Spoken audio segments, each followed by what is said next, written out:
Bismillahirrahmanirrahim. Assalamualaikum warahmatullahi wabarakatuh. Waalaikumsalam warahmatullahi wabarakatuh. Alhamdulillah hamdan hasiran thayyiban barakan fi kama yuhibbu rabbuna wa yarda. Asyhadu an la ilaha illallah wa asyhadu anna Muhammadan abduhu wa rasuluh sallallahu alaihi wasallam wa ala alihi wa sahbihi amma ba'du. Ikhwatal Islam, ikhwatal iman, akramanallahu wa iyyakum. Syukur kepada Allah dengan afdholi syukri, alhamdulillahirabbil alamin.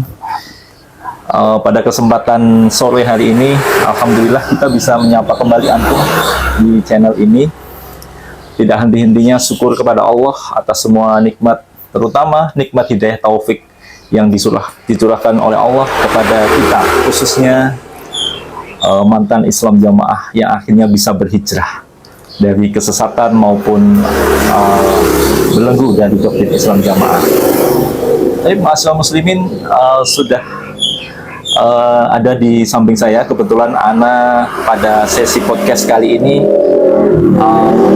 ada tamu yang sangat spesial sekali, yang mungkin antum juga penasaran, dan Ana berkesempatan mendatangi kediaman beliau di daerah Majenang, Cilacap Barat. Langsung saja kita sapa beliau. Assalamualaikum. Waalaikumsalam. Sehat? Alhamdulillah. Kayaknya ceria sekali dan kelihatan happy, relax ya. Alhamdulillah. Jadi Ana sedang di kediaman beliau di Cilacap Barat. Kebetulan ini sedang ngobrol santai.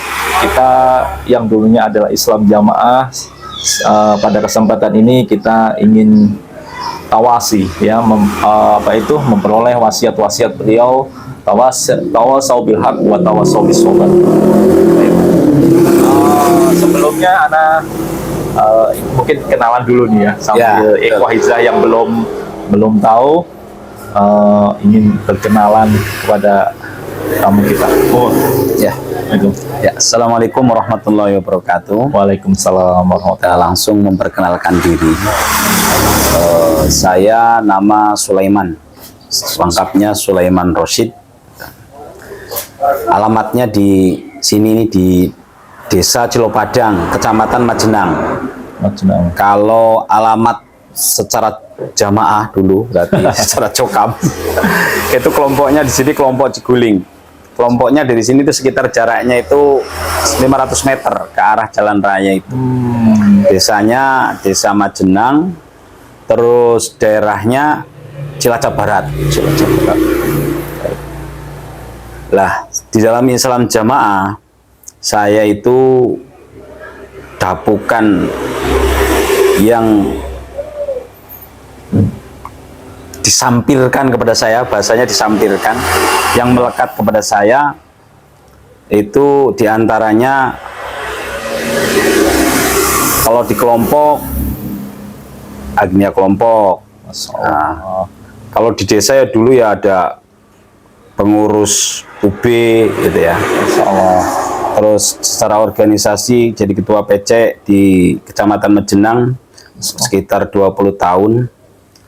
Terus mengundurkan diri pada waktu saya diberi SK menjadi wakil kiai daerah, katanya nggak boleh double. Terus di daerah juga ada beberapa dapukan. Kalau di organisasi saya termasuk di bidang dakwahnya. Bidang dakwah. Ya. Masya Allah. Komisi dakwahnya. Kalau ada lagi dapukan yang lain di organisasi lain, kalau di silatnya Cokam juga ada gitu ya. Ada dapukan dari pendekar ya. Kalau di tim keamanannya Cokam gitu ya. Oh iya, Masya Allah. Itu juga menjadi bendahara di kabupaten ya. Nah, kalau di dalam kepengurusan Islam jamaah, diantaranya saya terakhir itu masih menjadi ketua mubalik daerah. Terus ketua PPG ya sekitar berapa tahun, mungkin ada sekitar 20-25 tahun. Gitu. Jadi itu diantaranya perkenalan saya. Dan ketika saya mengundurkan diri, posisi dapukannya yang menjadi wakil kiai daerah dan masih menjadi ketua mubalik daerah. Masalah muslimin, coba kita lihat, ternyata yang di samping saya ini adalah dulunya bukan orang sembarangan di Islam Jamaah. Coba tadi kita sekilas sepak terjang beliau di dalam Islam Jamaah itu jabatannya sudah levelnya sudah tinggi sekali ya. Tadi yang paling menonjol adalah di tingkat daerah. Di mana tingkat daerah itu ya Ustadz, biasanya tingkat daerah ini mewakili kabupaten ya kalau di Islam Jamaah, setara kepengurusan di kabupaten ya, begitu ya. Walaupun kadang di Cilacap ini memang ada 3 daerah. Artinya kalau disampaikan beliau tadi adalah Agnia, kemudian pengurus ketua mubalik daerah, artinya beliau adalah ketua ulama-ulamanya di daerah atau di sekitar daerah itu. Kemudian beliau juga wakil imam daerah. Coba bayangkan, masyaallah muslimin. Wakil imam daerah ini bukan orang sembarangan. Dia adalah orang kedua yang membawai suatu kawasan wilayah yang sangat luas. Biasanya ada yang seluas kabupaten, ada yang mungkin setengah atau sepertiga dari luas kabupaten. Seperti itu ya Ustaz ya? Ya. Masya Allah. Berarti memang yang kita wawancarai kali ini adalah ibaratnya residivis. Orang benar-benar tokoh dari Islam Jamaah. Satu pertanyaan yang mungkin kita penasaran, mungkin di antum semua. Mengapa orang sekali Pak Ustadz Sulaiman ini ya, yang juga pengurus, dapukannya banyak, kemudian kepahaman jamaahnya tinggi mungkin ya, bisa hijrah? Itu yang mungkin menjadi pertanyaan antum semua dan ana yang di sini. Coba bisa dijelaskan Ustadz, kenapa kok bisa hijrah dari Islam Jamaah? Apa dong? Ya, kalau yang pertama itu tentunya ini adalah atas izin Allah, atas petunjuk dari Allah, itu yang sudah pasti. Adapun penyebab-penyebabnya yang utama yaitu tentang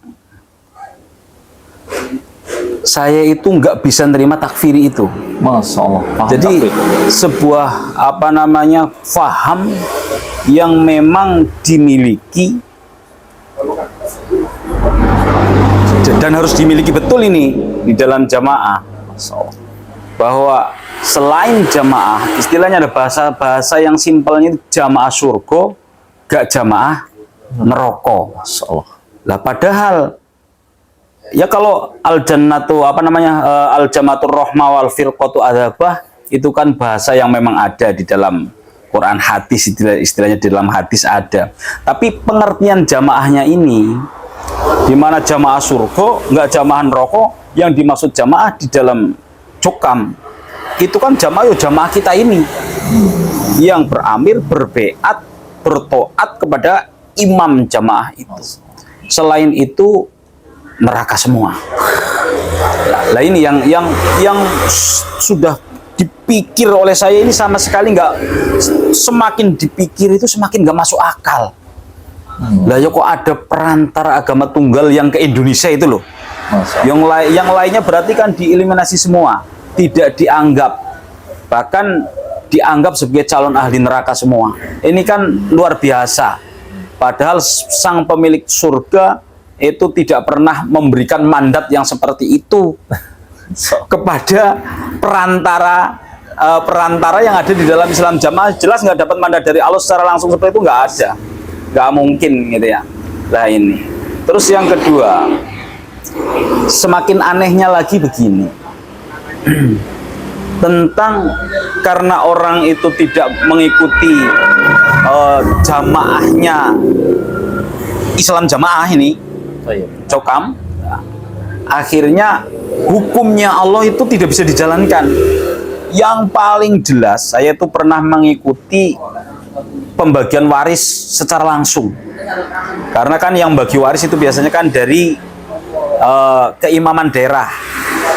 Kalau imamnya nggak bisa, berarti wakilnya yang salah satu ditunjuk untuk ikut bagi. Nah pada waktu itu ada seorang jamaah wanita meninggal, masih punya bapak.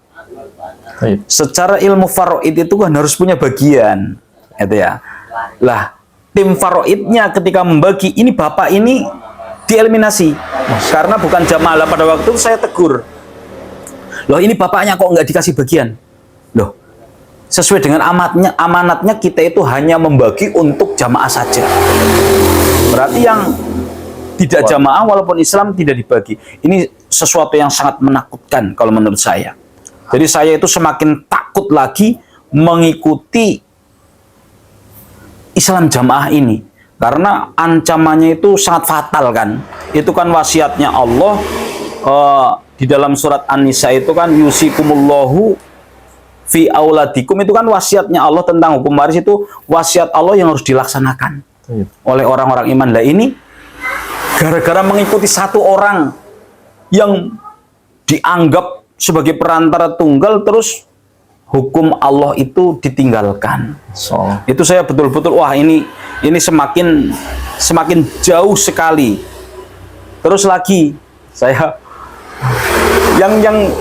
yang menyebabkan menjadi pemicu juga sebenarnya ketika dibacakan tentang 30 pemagaran itu.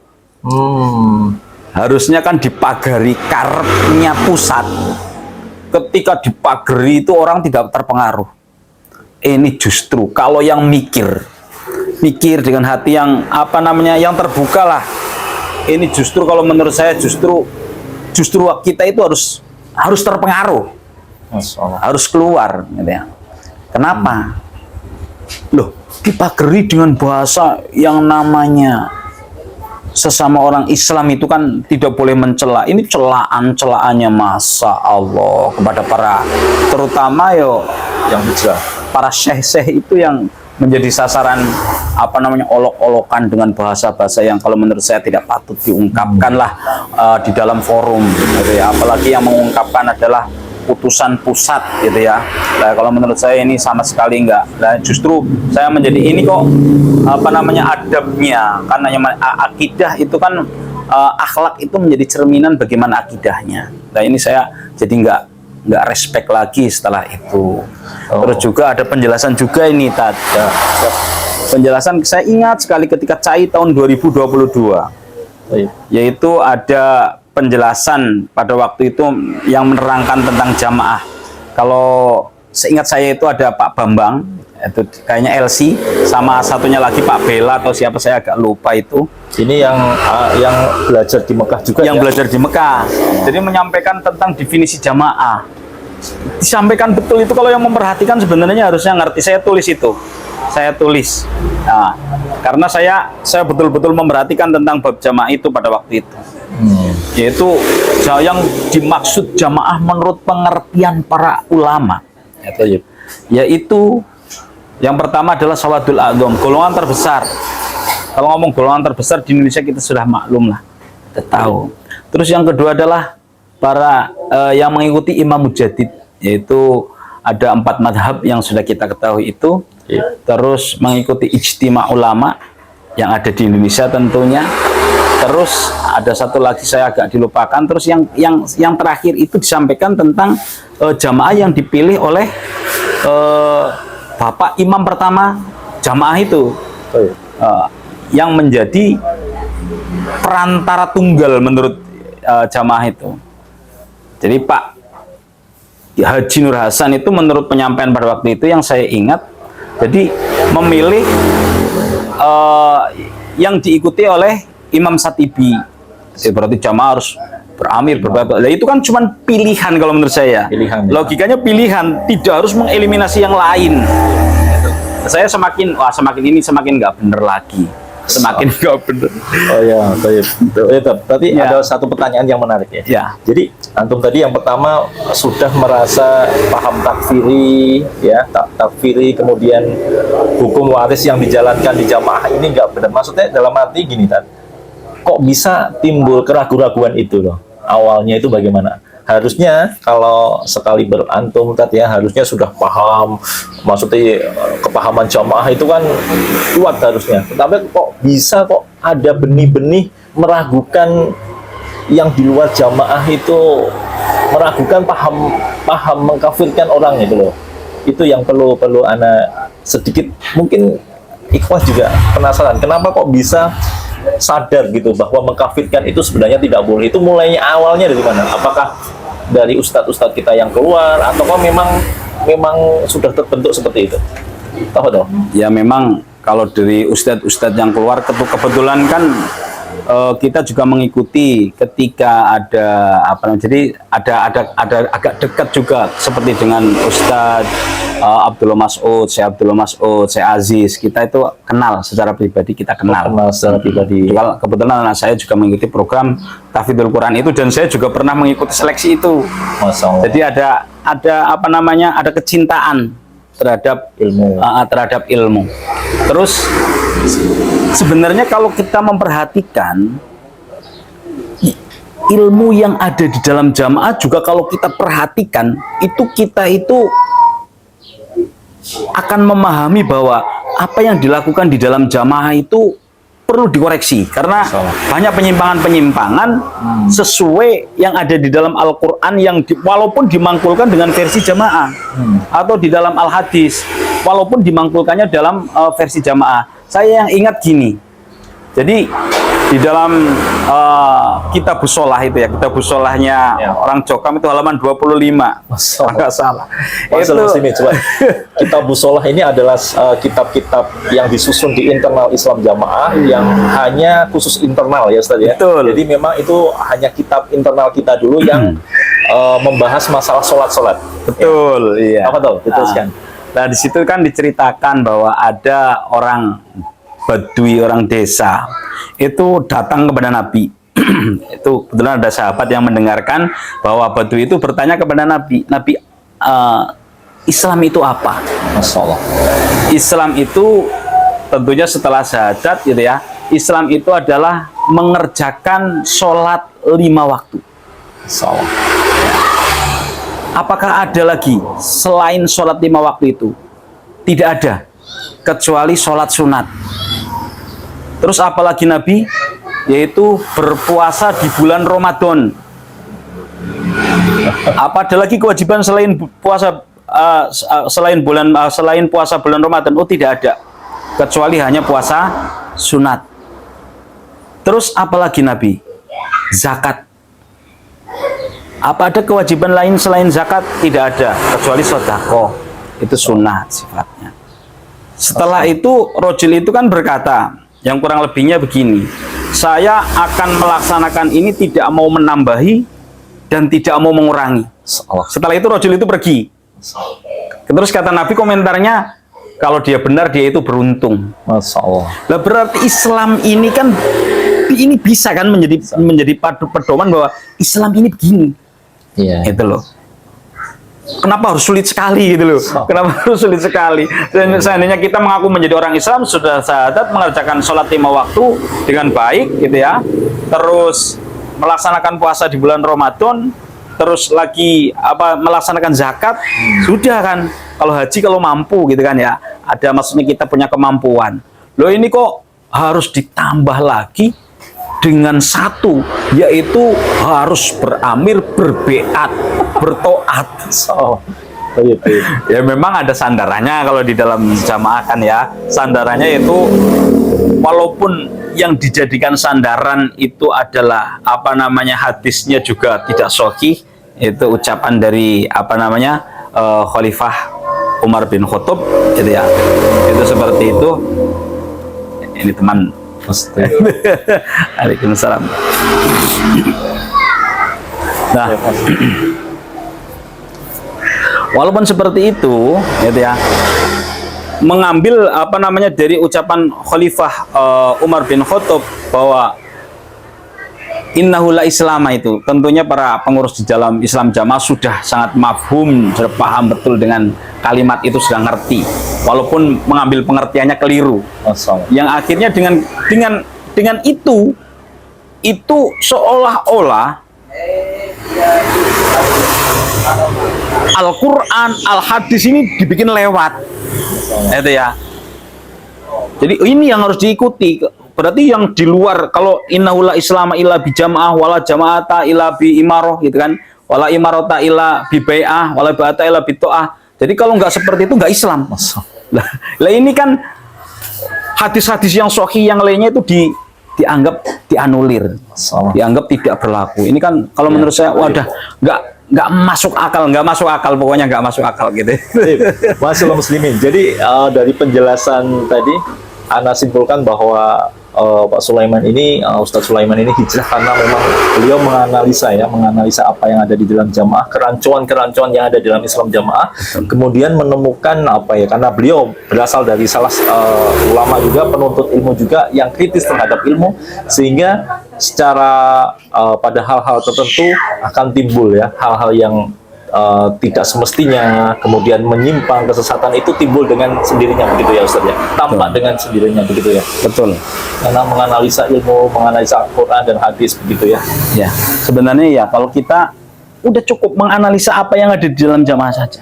Masya Allah. Contohnya gini nih, ini para pengurus ya, para imam-imam, para 4S ini, saya pengen sekali mengingatkan karena sebagai tanggung jawab saya, terutama yang di daerah Cilacap Barat ini, karena bagaimana saya dulu telah menyampaikan, memperkuat hal-hal yang ternyata keliru. Gini, pengertian bid'ah di dalam jamaah itu, bid'ah adalah sesuatu yang sangat menakutkan. Bahkan digambarkan para penasihat itu, bid'ah itu ibarat sebuah masakan yang enak tapi sedikit kecampuran kotoran. Bahasa Jawa ini kopet gitu kan ya. Ya, berarti udah jijik sekali itu loh. Lah, di dalam jamaah ini, pengertian di dalam jokam bahwa tahlil boleh, tahlilan bid'ah, itu kan begitu.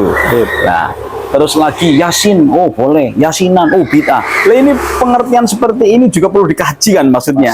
Perlu dikaji lah. Lah, nggak taunya gini, saya juga sudah mengingatkan ke beberapa teman saya tentang infak.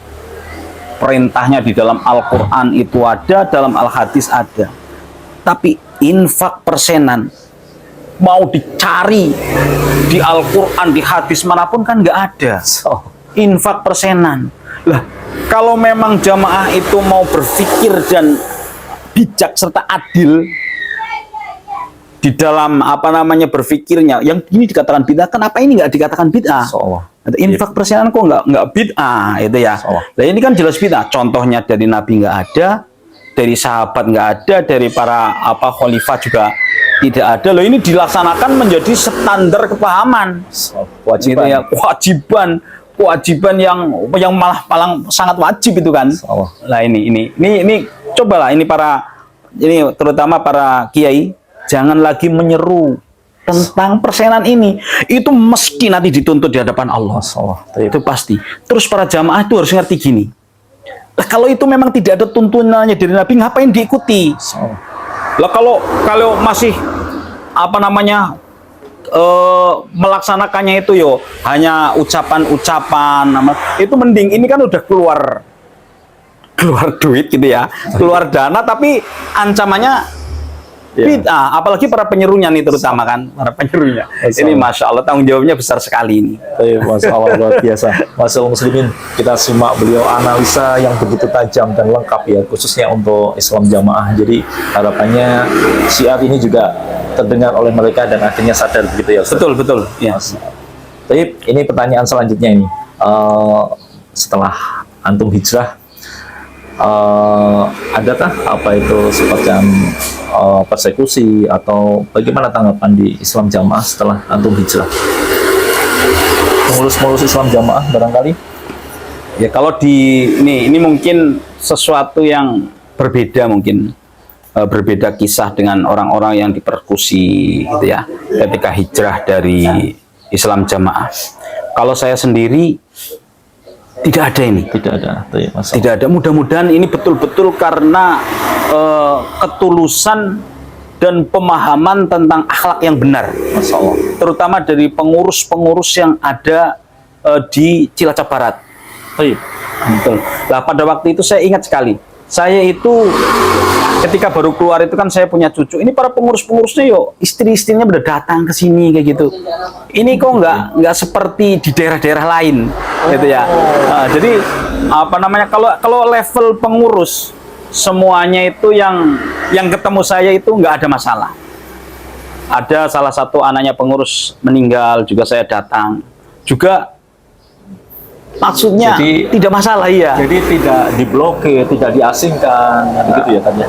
mungkin? Ya, nggak ada, Masya nggak Allah. ada. Nah ini bagi antum semua yang mungkin yang ada perasaan ini ya tadi ya, ada banyak ikhwah kita yang mau hijrah sebenarnya, Betul. yang mungkin menyaksikan channel ini kadang dia merasa berat nantinya seperti apa, takut dikucilkan, takut dijauhi, diblokir, kemudian seperti yang terjadi di daerah-daerah lain. Kebetulan narasumber kita pada hari ini, alhamdulillah Allah memberi kemudahan di hijrahnya sehingga tidak sampai mengalami seperti itu.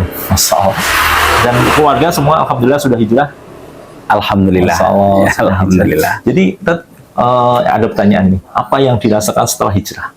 Jadi apakah plong atau seperti apa? Pokoknya, jadi ini sebagai gambaran bagi ikhwah yang pengen hijrah, sehingga seperti apa gambaran orang setelah hijrah. Juga ngajinya seperti apa mungkin bisa diceritakan. Karena begini, ada subhat yang kalau wis metu saka jamaah ngajine piye gitu. Nanti melu sopo. Nah, ini perlu antum juga jelaskan supaya yang mau hijrah ini juga nggak bingung juga. Monggo, tahu sekilas barangkali bisa memberi gambaran. Ya, jadi gini. Yang pertama itu saya juga proses di dalam hijrah ini. Jadi yang pertama saya sebelum menyatakan keluar, saya sudah sholat dulu nih, sholat di masjid-masjid yang ada di sekitar Mejenang. Masya Allah. Kita sholat di masjid ini, sholat di masjid ini. Oh, ini modelnya begini. Oh, ini modelnya begini. Ya Islam semua ini. Yang bangun masjid itu dapat pahala. Masya Allah. Saya pernah bertanya ini kepada teman dekat saya. Ini orang yang berangkat ke masjid, yang bikin masjid seperti ini kira-kira dikasih pahala nggak sama Allah ini? Masya Allah. ya dikasih pahala, masa sudah keluar dana untuk bikin masjid, masa nggak dikasih pahala? Wong dalilnya membana masjidan fid dunya, banallahu lahu baitan fil jannah. Lah, kalau udah dianggap takfir, dianggap kafir semuanya kan berarti nggak ada orang dapat pahala tuh. Terus dalil wa may ya'mal mithqala dzarratin khairan yarah wa may ya'mal mithqala dzarratin syarran yarah itu di mana? Ya, itu kan hilang itu kan di sini kan.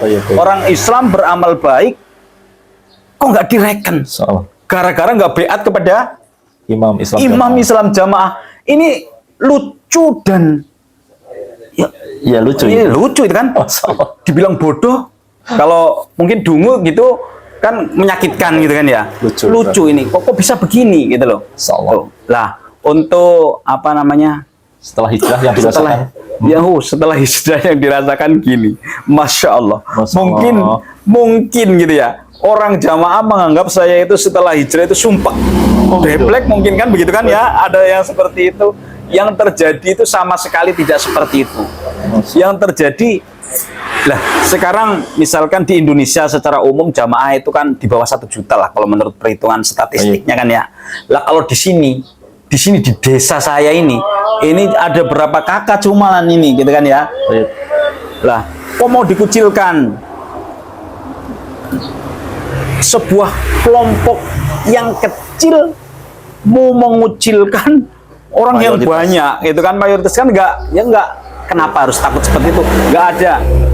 Jadi nggak perlu nggak perlu khawatir akan dikucilkan, memang nggak ada. Terus rasanya gini, rasanya kalau dulu kan mau sholat itu bingung cari tempatnya. Wong dulu saya pernah ingat di Malaysia itu Jumatan itu bisa saja Jumatan di bedeng 2 orang 3 orang karena menganggap masjid itu najis, itu imamnya itu nggak bisa sesuci. Terus yang jelas mereka nggak beat berarti kafir.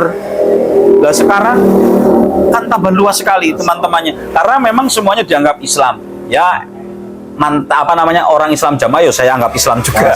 Karena mereka juga Islam. Cuman ini loh, terutama para pengurusnya tanggung jawabnya besar sekali. Jadi rasanya bahagia, lega gitu ya. Lega sekali sebenarnya. Jadi nggak ada yang mengucilkan lah. Kalau mungkin kalau tingkatan jamaah-jamaah yang grassroots-nya mungkin melihat saya ya ada yang mandan berpaling, ada yang acuh. Wah, saya maklumi sekali. Kalau yang di grassroots itu kasihan sekali tadi. Karena beliau tidak tahu begitu ya. Wah, tidak tahu. Nggak ngerti apa itu takfiri. Masya Allah. Jadi ngerti neki semanut penurunan korban, yurunan korban. Kemarin baru ada itu ibu-ibu yang sudah tua. Ini korban itu kok diwajibkan di kelompok saya. dari zaman dulu itu nggak ada korban diwajibkan kan. Tayyib, tayyib. Bahkan yang tidak bisa kurban sudah diwakili oleh Nabi. Insyaallah. Kan ya, Nabi kan menyembelih 2 domba itu kan, yang satu untuk Nabi dan keluarga, yang satunya untuk umatnya. Nah, itu Masya Allah kok jadi wajib gitu. Masya Allah. Masalah muslimin, coba kita lihat ya ini. Ini adalah nasihat buat antum semua yang penyimak channel ini juga. Mungkin yang masih bunglon, masih ada di dalam Islam Jamaah, betapa sesatnya, betapa jauhnya ya. Dan yang kita rasakan seperti penerapan dalil adilun yusrun ya. Agama Betul, itu iya. Sekarang terwujud setelah kita hijrah ya Ustaz. Betul, ya? Jadi, betul. Terus ngajinya, loh saya pernah juga itu. Tayyib. Loh sekarang apa namanya? Terus sekarang kamu itu nasihatnya di mana, ngajinya gimana loh? Ngajinya kalau itu tanya kepada anak-anak saya. Mungkin kalau dulu ngaji itu seminggu 5 kali gitu kan ya, paling itu udah banter. Kalau dikelompokkan rata-rata 2 kali. Kalau saya sekarang itu, kalau anak-anak saya itu ngaji sekarang rata-rata sehari 4 kali. Masya Allah. Di rumah pagi sama malam. Itu ya. Terus di masjid ada ngaji lagi, di sekolah kebetulan ngaji juga. Jadi kalau ditanya ya ngajinya 4 kali. Itu. Jadi ngaji, lo kalau ngaji ilmu apa namanya di dalam Islam Jamaah wis rampung kan? Maksudnya itu apa namanya? Ilmunya sudah semua lah insya Allah. Iya, maksudnya yang apa namanya? Yang himpunan sudah selesai. Al-Qur'an makna bukan tafsir, karena nggak pakai tafsir kan? Itu sudah. Yaitu yang diulang-ulang kan itu saja. Masalah muslimin, nah, ini sangat menarik. Ternyata beliau banyak sekali pengalaman juga dikolaborasikan dengan sepak terjang beliau di Islam Jamaah. Tapi ini ada pertanyaan lagi Ustaz. Apa itu? Ini agak menjurus ini. Disampaikan poin-poin kesesatan Islam Jamaah. Coba secara sekilas saja yang membuat Islam Jamaah itu sesat ya, dan harus ditinggalkan. Secara singkat saja Ustaz, barangkali. Yang pertama ini faham takfiri. Takfiri, oke. Oh ini mutlak. Salah mutlak ini. Paham takfir, jadi menganggap orang yang tidak beat kepada imamnya jamaah kafir. Tayyib. Itu sudah jelas salah. Loh itu kan ada dalilnya. Ya karena di dalam mengambil pengertian dari dalil itu salah, makanya jadi salah. Itu yang pertama itu. Yang kedua, hukum akhirnya itu dibikin syarat. Masyaallah. Ini mendapat bagian waris kalau menjadi jamaah. Walaupun Islam kalau nggak jamaah nggak dapat. Ya ini kan lucu. Terus lucu juga ini gini. Jadi sesuatu yang kan istilahnya ada yang apa namanya kiprah jadi ibadah jadi kiprah. Kalau orang luar itu ibadahnya jadi kiprah nggak dapat pahala. Kalau kita kiprahnya jadi ibadah. Makanya senam aerobik dinamakannya senam barokah. Iya kan? Senam aerobik dinamakannya senam barokah. Iya iki piye gitu. Sepak bola ibadah. Sepak bola ibadah. Jadi dulu itu awal-awal itu senam itu bisa di dalam masjid. Disetelkan musiknya musik India juga kan pada waktu itu.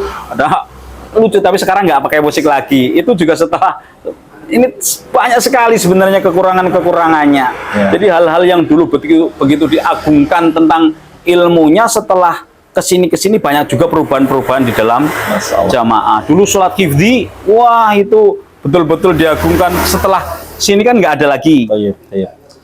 Artinya dalam Islam Jamaah juga tidak konsisten ya. Nggak konsisten, betul. Keilmuan mereka seperti kalau mengaku beliau adalah ngaji Quran hadis ya secara murni, masa hukum musik saja tidak tahu begitu ya. Kemudian apa itu tadi ada hukum waris diputus dan lain sebagainya. Masalah muslimin itu adalah poin-poin kesesatan yang tadi disampaikan.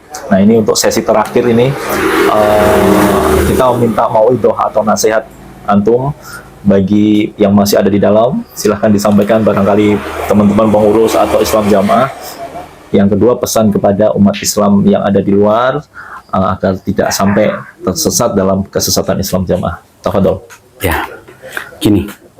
Jadi yang pertama, saya itu dulu sudah menyampaikan hal-hal yang keliru, terutama kepada jamaah di Cilacap Barat. Saya itu berlepas tangan dari semua itu. Mudah-mudahan Allah mengampuni.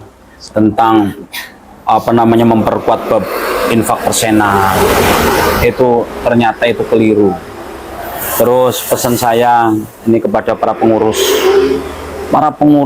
ini, coba coba dipikir secara nalar. Karena pengertian di dalam jamaah itu, kita itu nggak boleh berpikir, kan begitu kan? Padahal yang pembeda antara hewan dan manusia itu adalah akalnya itu tetap harus berpikir, gitu ya, harus berpikir. Ini jadi jangan menyerukan hal-hal yang bid'ah. Jangan menyerukan hal-hal yang ini kan nggak boleh. Sesuatu yang tidak diwajibkan oleh Allah Rasul diwajibkan oleh manusia. Sesuatu yang tidak diharamkan oleh Allah Rasul diharamkan oleh manusia, itu kan membuat hukum sendiri. Nih, ini para pengurus ya, jangan mensyaratkan hidup itu harus berbeat.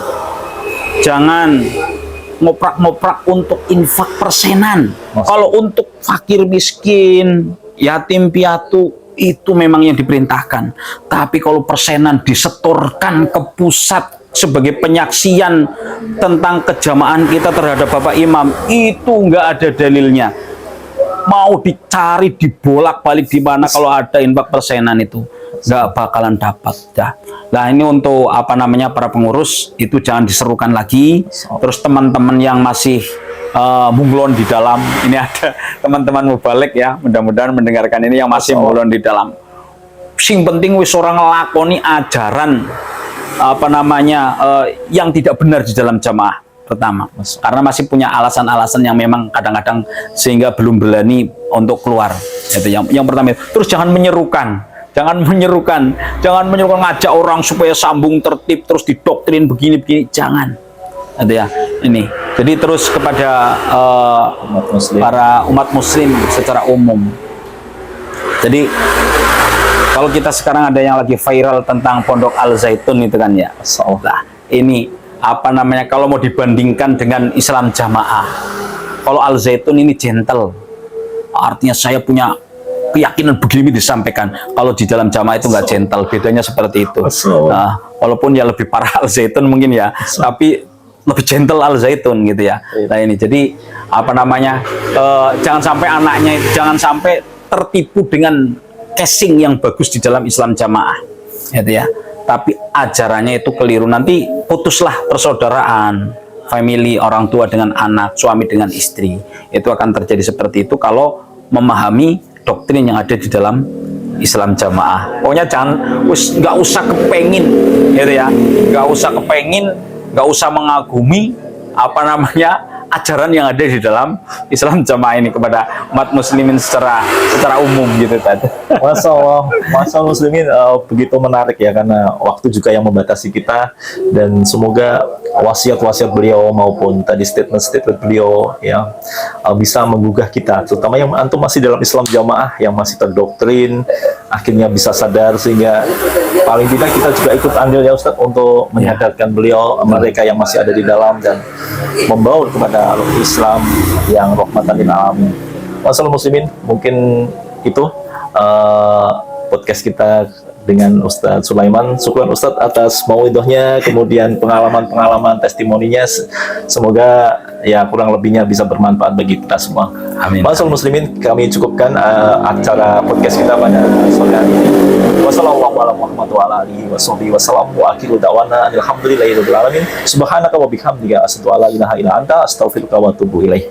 Wassalamualaikum warahmatullahi wabarakatuh. Waalaikumsalam warahmatullahi wabarakatuh.